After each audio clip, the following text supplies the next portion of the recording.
तो जैसा कि हमने डिस्कस किया कि ऑटोमेशन क्या होती है, अब ये देखते हैं कि ऑटोमेशन और आईओटी का दोनों का आपस में ताल्लुक क्या है। जब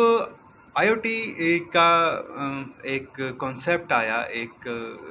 ख़्याल आया, तो उसमें ये देखा कि जी बहुत सारे काम जो हैं जिसमें इंसानी मुदाखलत चाहिए होती है, आईओटी की वजह से उसको ऑटोमेटिक किया जा सकता है। ऑटोमेटिक कैसे किया जा सकता है कि आईओटी के जितने भी कंपोनेंट होते हैं, सेंसर्स होते हैं, या जो भी उसके ऑपरेटर्स होते हैं, वो डेटा बना सकते हैं, डेटा कलेक्ट करते हैं, डेटा जनरेट करते हैं, और वो फैक्ट्स एंड फिगर को जनरेट करते हैं। और उन फैक्ट्स और फिगर को का जो डेटा है, वो उससे हम क्या कर सकते हैं कि उससे हम फोरसाइटिंग कर सकते हैं। जिस तरह एक साल हमें ये पता चला कि जी कौन से इलाके में हवा दाएं से बाएं चलती है, शुमाल से जनूब चलती है, तो ये फैक्ट्स और फिगर जो है आईओटी की डिवाइसेस हमें कलेक्ट करके देती हैं। और इन्हीं डिवाइसेस के जो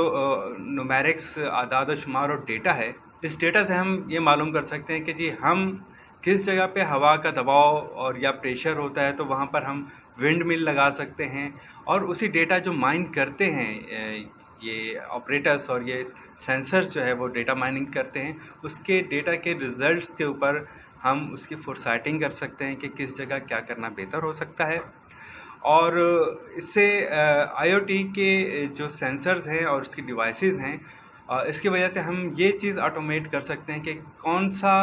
जो है अमल किस जगह पे करना मुफीद होगा, और कौन सा अमल के लिए हमें क्या ऑटोमेशन चाहिए होगी, और कौन से सेंसर चाहिए होंगे जो कि ऑटोमेटिकली माहौल के मुताबिक सोच सकें।